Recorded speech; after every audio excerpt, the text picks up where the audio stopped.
el mensaje que tenía, pero nunca, miren, hace bastante tiempo ya que predico, nunca una predicación y una palabra tan instantánea y rápida como esta. Si tardé 10 minutos en armar esta predicación, estoy exagerando, menos de 10 minutos. Porque el Espíritu Santo me dijo, es esto, listo, ya está, que ahora vamos a los 3 puntos. Así, literal, ¿está?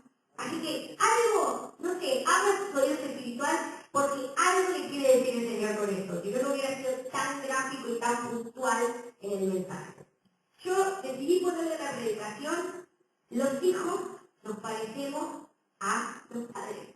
Entonces ahora quiero que utilicen su remembranza, su capacidad de volver al pasado y recordar cómo eran sus papás o cómo son en la actualidad los que lo tenemos, ¿no? Pero sobre todo hay escenas puntualmente en nuestra vida en las que nuestros papás nos marcaron y nosotros tenemos alguna característica de papá, alguna característica de mamá. El que no conoció a su papá y a su mamá, por ahí pegó alguna característica de un tío, de la persona que lo crió, y por eso hay gente que fue criada por otra persona. Entonces ustedes piensen de esa figura de papá o de mamá, qué cosas buenas o qué cosas malas yo puedo llegar a tener, porque se me pegaron. Se habla mucho de que hay muchas conductas que son hereditarias, o sea, que son congénitas, que vienen en nosotros y nosotros no nos damos cuenta. Pero casi todas las que tienen que ver con nuestro carácter son aprendidas, ¿sí? O sea, yo miro, copio e imito, ¿se entiende? Por eso es que no necesito que sea mi papá o mi mamá de sangre, sino que cualquier persona que ejerció un rol de crianza pudo haberme transmitido cosas,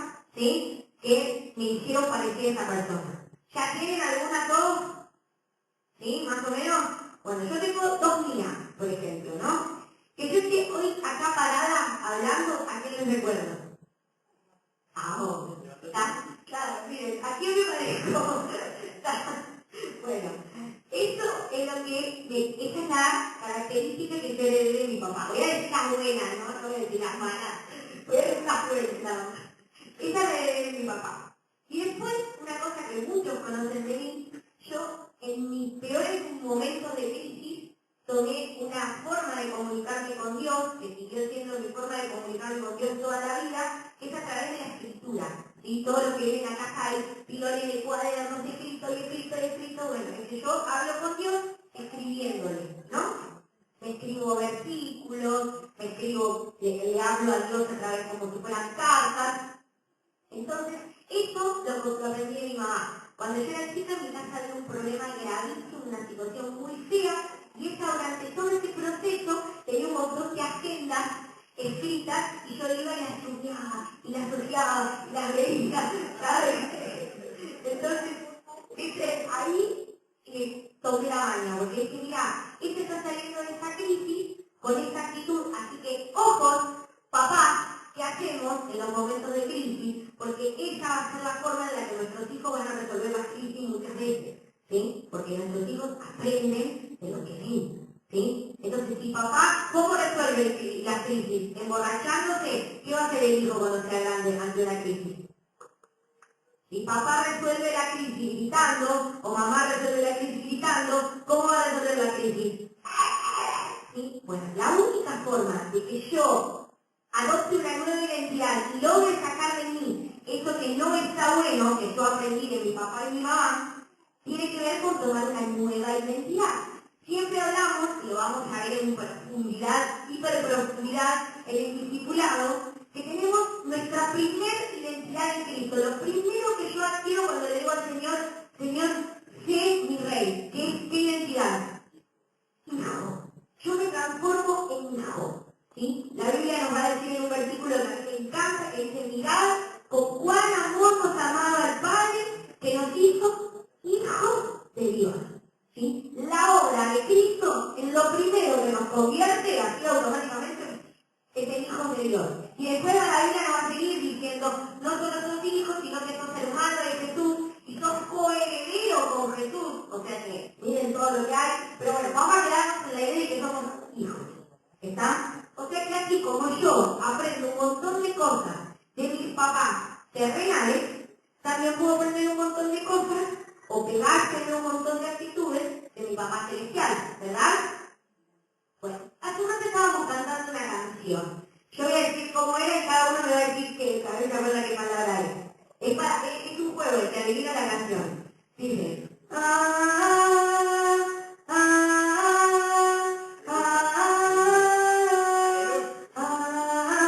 ¿Pero qué estoy diciendo ahora? Bien. ¿Cuál es la palabra que caracteriza esta canción? Santo. ¿Sí? Dice santo, santo. ¿Sí? Nuestro Dios es santo. Y digo el tema, ¿no? ¿Qué quiere decir que Dios es santo? Claro, pero ¿qué significa que Dios es santo? Es una palabra muy abstracta que nosotros no utilizamos mucho, ¿sí? Porque no es una palabra, a ver cómo se puede decir, que se pueda traducir con un solo significado, y no tiene una sola acepción la palabra santo. Significa muchas cosas parecidas, ¿sí? En el Antiguo Testamento la santidad de Dios tenía que ver con algo que estaba tan lejos que no podía, a la cual no podíamos tener acceso. Eso era que Dios era santo, ¿sí? Estaba tan separado de nosotros en el Antiguo Testamento que no teníamos acceso. En el Nuevo Testamento, ¿quién nos acerca a la santidad de Dios? Jesús. Muy bien. ¿Qué pasa entonces? ¿Qué significa la palabra santo? Porque sigue significando algo similar en el Nuevo Testamento. ¿Quién se acuerda? A ver, lo fijamos varias veces. Bien. Una de las excepciones es apartado. ¿Qué más? Especial. Especial. ¿Qué más? Único, distinto, separado. Eso es santo. ¿Sí? Entonces, a ver, iglesia, todos juntos, hacemos un combo para recordar. ¿Qué significa la palabra santo entonces? Único, distinto, separado y especial. ¿Quedó claro el concepto entonces? ¿Podemos seguir? Vamos a la Biblia. Vamos a 1 de Pedro 1, 15 y 16. Y dice, más bien, sean ustedes santos en todo lo que hagan, como también es santo quien los llamó. Pues está escrito, sean santos porque yo soy santo. La táctica, la predicación que habitualmente se escucha respecto a la santidad. Sé santo, porque yo soy santo. Entonces uno dice, ¿qué tengo que hacer? ¿Me voy a vivir al planeta Marte para llegar a ser santo? ¿Cuál sería la posición? Si yo les hablo de santidad, ¿no? Vamos a tocar el tema de la santidad. ¿Cuáles son las primeras cosas que le vienen a la cabeza a ustedes? A ver, Pablo, cuida tu santidad, ¿qué te estoy diciendo? Muy bien, que no pequé. ¿Qué más? A ver. Ojo, dije muy bien, pero lo dije muy bien como una forma de decir. Es una de las cosas que se me viene a la cabeza. No pecar. ¿Qué más? Ay, quietito, tranquilo, que tiene que usa los pantalones por acá. Tiene la Biblia bajo el brazo, no usa mucho desodorante por la duda, porque no va a tener que se santifique con el desodorante del perfume, ¿sí? No se pinta, no se tiñe, usa mantilla en el caso de las mujeres, y la cena peluda. ¿Qué más? ¿Qué otro prototipo de santa tenemos? A ver. Bueno, es mi prototipo de santo, es mi prototipo de santo.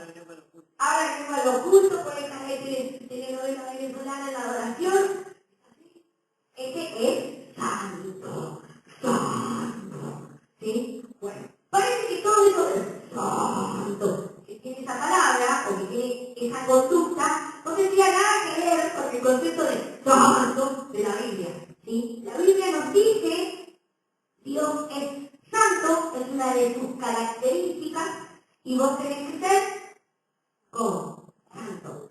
¿Pero cómo es? Tal cual. De hecho, más adelante vamos a ver que hay un versículo que te va a decir, no solo tenés que ser como Él, sino que vos vas a ser un pequeño Dios, ¿sí? Un pequeño Diosito. Vas a tener todas las características que tiene tu papá, las vas a tener vos y las vas a poder llevar a la práctica. ¿Está? ¿Cómo? Porque vos sos re bueno, re especial, re lindo y re inteligente.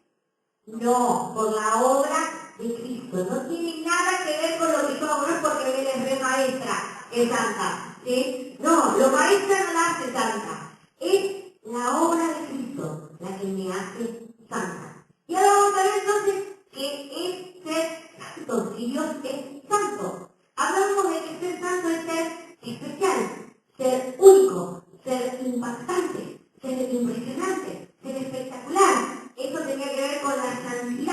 ¿sí? Y usualmente tomamos la santidad, como dijo Pablo, con no pecar.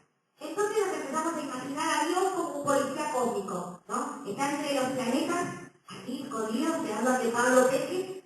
Y cuando Pablo peque, te agarré, Pablo, ahora sí te condena al infierno, Pablo. Entonces, aquí tenemos al Dios, el Dios vigilante de la santidad, mirando que nadie peque y que todos se vayan al infierno por pecadores, por cuanto todos pecaron, todos están destituidos de la gracia de Dios. ¡Guau, guau, guau, guau! No, pues, ese es el Dios que muchas veces nos impide acercarnos a Dios, porque si Dios es un policía cósmico que se la pasa mirando todo lo que yo hago mal, yo hago todo mal, ¿qué hago? ¿Sí? Bueno, acá es donde entra el papel de Dios y es donde entra a jugar la verdadera santidad. Sean santos porque yo soy santo. No es yo no peco, ustedes no pequen. Es obvio que Dios no peca, ¿o no? Es obvio que Dios, ¿qué es pecar? A ver. Errar al blanco. Yo tengo una traducción más ahí coloquial, equivocarme. Todo lo que tiene que ver cuando me equivoco y me hace mal, porque yo me puedo equivocar pero no tener consecuencias negativas para conmigo, ¿sí? Cuando yo me equivoco y me autodestruyo o destruyo al que tengo enfrente, porque después Jesús completa que dice, no solo te tenés que amar a vos mismo, sino tenés que amar a tu prójimo. O sea que si te destruyo vos o destruyo al otro, es pecado. ¿Está? Entonces, ¿cómo mido el pecado? ¿Cuál sería la reglita para medir esto es pecado, esto no es pecado? ¿Me destruye? ¿Qué? Pecado. ¿Destruye el que tengo al frente? ¿Qué es? Pecado. Listo. Santa solución para establecer qué es pecado y qué no es pecado. Pero Dios sabe que el ser humano, por naturaleza, se va a equivocar, va a destruir, se va a destruir a sí mismo. Entonces manda al Espíritu Santo para que a través del Espíritu Santo yo pueda tener los atributos de Dios. Si yo no tengo Espíritu Santo, no puedo tener los atributos de Dios. ¿Se entiende? ¿Qué es el Espíritu Santo? ¿Yo me como un fantasmita? Exacto. Es lo que la esencia de Dios en mí. Y como yo les explico siempre para que entendamos cómo funciona el Espíritu Santo, imagínense un calefón. ¿Sí? El calefón vos lo encendés y lo tenés en piloto automático, ¿no? Hay una llamita chiquitita así. Pero cuando vos abrís la camisa, ¿qué pasa con esa llamita? Se prende y se hace una llama gigante, ¿o no? ¿Lo vieron alguna vez a eso que estoy diciendo? Bueno, así funciona el Espíritu Santo. Cuando yo le digo al Señor, Señor, venga a mi vida, yo quiero que reines en mi vida, listo, sí, se prende la llamita, ¿sí? Después, con el correr del agua del Espíritu Santo, o sea, cuando yo todos los días voy al Señor, oro, hablo con Él, paso tiempo con Él, leo la Biblia, me congrego, lo adoro, todas esas acciones van alimentando esa llamita y la encienden. ¿Se entiende? ¿Sí? Bueno, ese Espíritu Santo, esa llamita toda encendida, ¿qué va a hacer? Me va a permitir a mí tener atributos de Dios. ¿Cómo dijimos que era Dios según este versículo? Santo. Bien. Entonces, hoy nos vamos a concentrar, vamos a tener todos los atributos de Dios, pero nos vamos a concentrar en el atributo de la santidad. Y Dios como santo, o como especial, o como único, fue quien se encargó de demostrarnos a través de los diferentes libros de la Biblia y los diferentes momentos de la Biblia, cómo Dios acciona. ¿Sí? Si yo veo Génesis, ¿no? Vamos al primer libro de la Biblia. Vemos un Dios que es como, al principio de todo, creador, ¿sí? Y en el principio, ¿qué hizo? Creó Dios los cielos y la tierra. Entonces, el primer atributo que podemos denotar de Dios en Génesis es que Él crea, ¿sí? Y no solo que crea, Él hace todos los seres humanos iguales, todos los peces iguales, todo es así reestructurado. No, ¿sí? Él crea, pero aparte es creativo, tiene muchas ideas, tiene mucha originalidad en lo que está haciendo. Bueno, estos atributos los tengo yo y los tiene usted a través del Espíritu Santo. ¿Sí? O sea que cuando me quedo sin trabajo, cuando tengo problemas en casa, cuando haya conflictos, ¿a qué tengo que agarrar? ¿A dónde tengo que ir a recurrir? A la creatividad y a los dones que tiene Dios en mí. Pero vamos a seguir viendo. Seguimos, nos encontramos en Éxodo. El pueblo de Israel está preso. ¿Dios qué hace? Lo libera. Entonces ahí tenemos un Dios que es como libertador, misericordioso. Bueno, entonces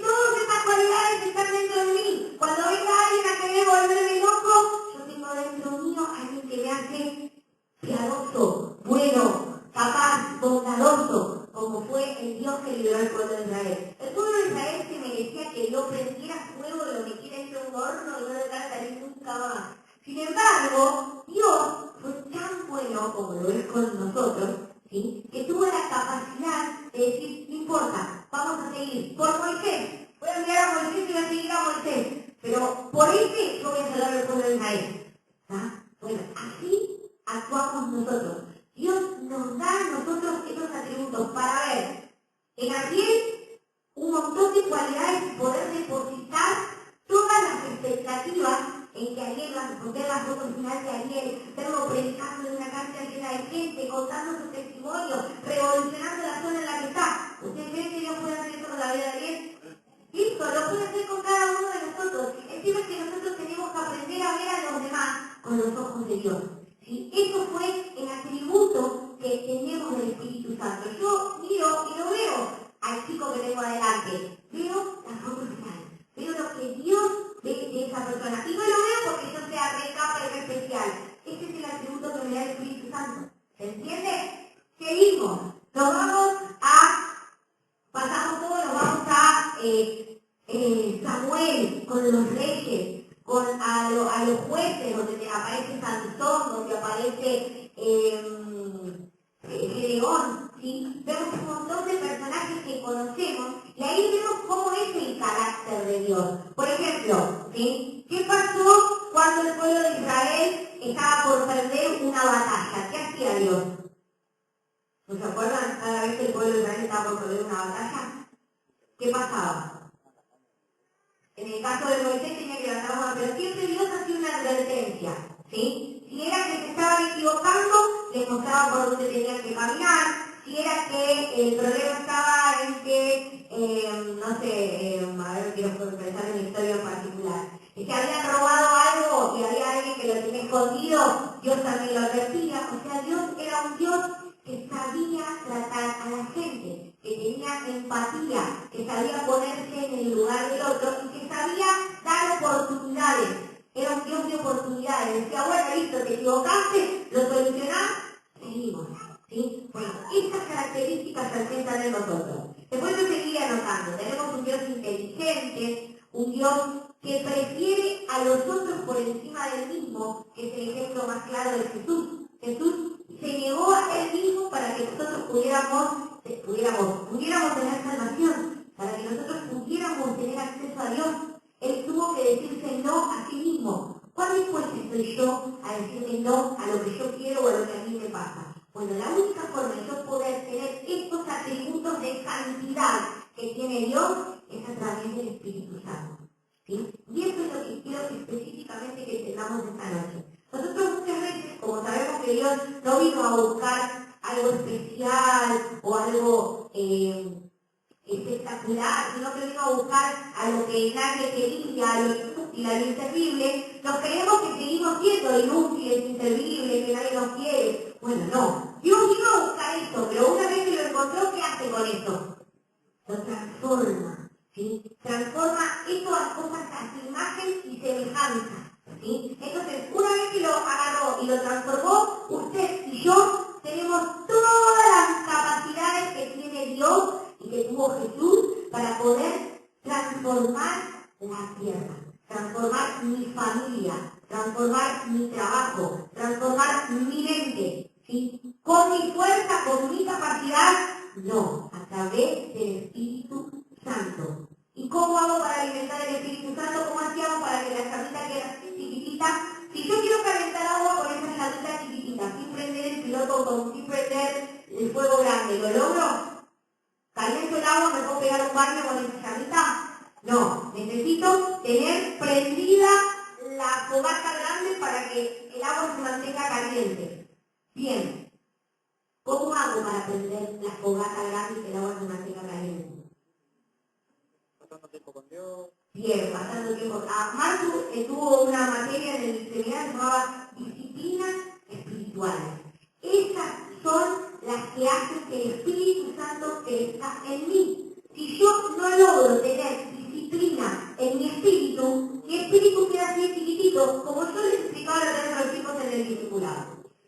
Esto es una guerra, ¿sí? Tenemos la carne, que es gigantesca, grandota y fuerte, y el espíritu que es una carnita chiquitita.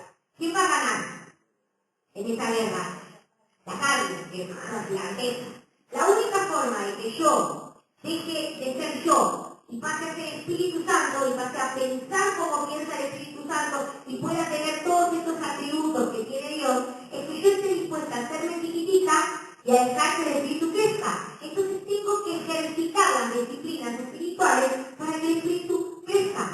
tengo que orar, tengo que adorar, tengo que pasar tiempo con Dios, tengo que conocer lo que dice la Biblia.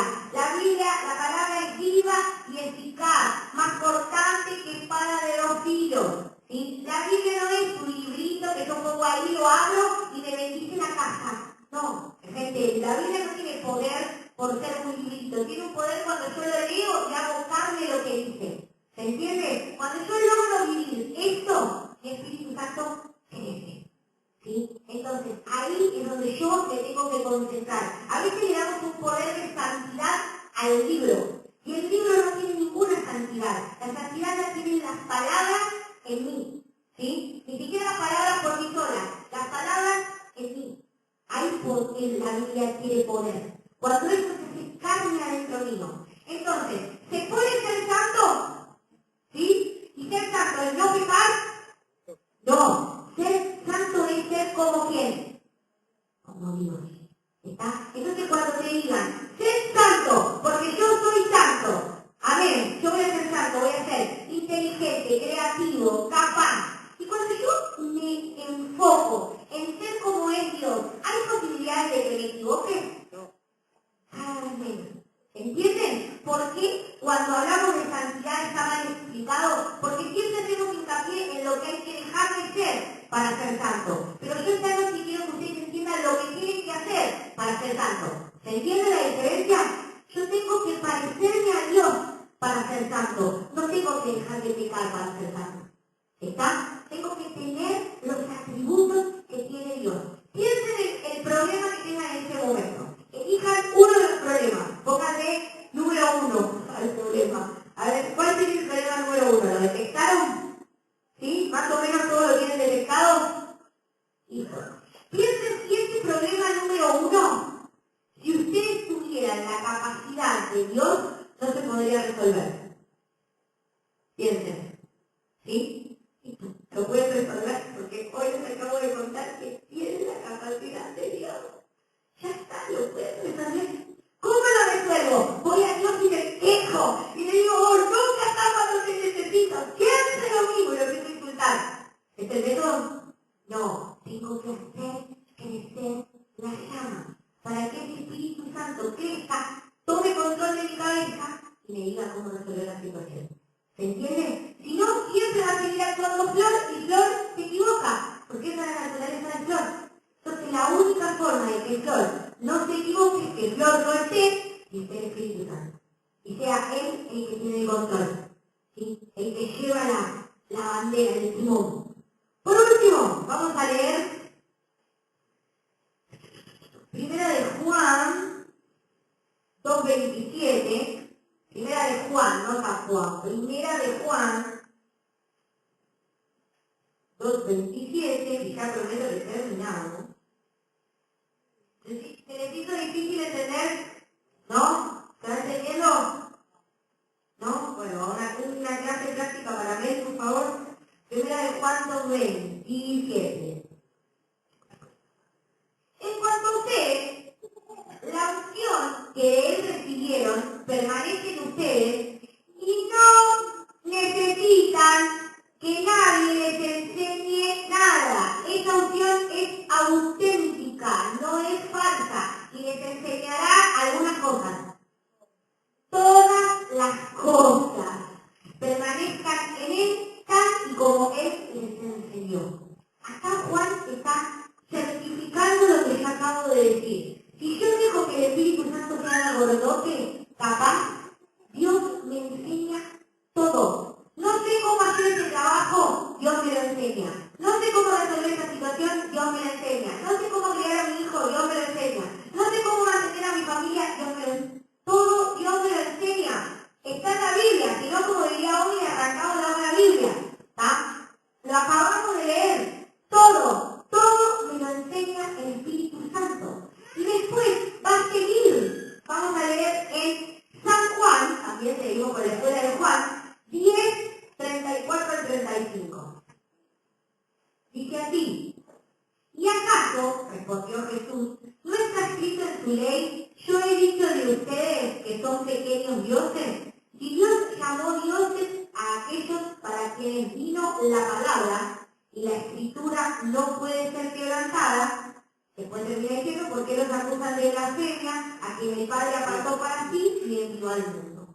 ¿Sí? Acá Jesús está diciendo, ustedes y yo, se decía por el mismo, y todos los que crean en el Padre se van a transformar en pequeños dioses, en pequeños cuerpitos con un Espíritu Santo gigantesco que les va a dar habilidades para transformar el mundo. Porque Dios no va a volver a mandar otro Jesús para transformar el mundo. Dios ya mandó un Jesús para transformar el mundo. Ahora la misión es quién quedó. En nosotros.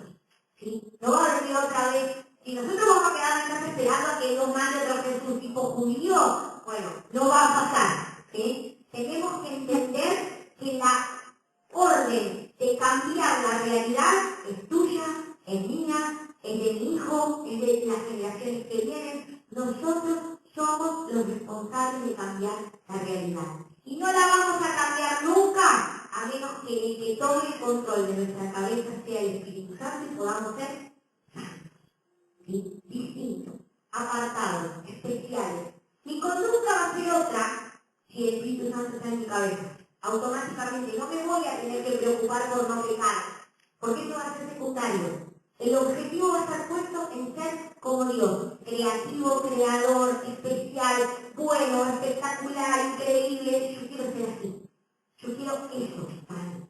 Así que nos vamos a poner de pie y vamos a terminar este tiempo pidiéndole cada uno al Espíritu Santo que quiere esas cualidades, que quiere llevar su color en sí mismo, que no quiere quedarse como vino hasta este momento. Señor, vos sabés los problemas míos, sabés los problemas de mis hermanos, y en este acto simbólico venimos a presentártelos, Señor. Pero no vamos a dejártelos para que vos los soluciones, sino que vamos a pedirte, danos capacidad, Espíritu Santo, intervenir en nuestra cabeza, toma control de nuestra mente, toma control de lo que somos nosotros, para que podamos actuar conforme a tu voluntad, para que podamos ser pequeños Cristos, embajadores de lo que vos sos, representantes de un Padre espectacular. Un Padre espectacular tiene que tener hijos espectaculares, Señor.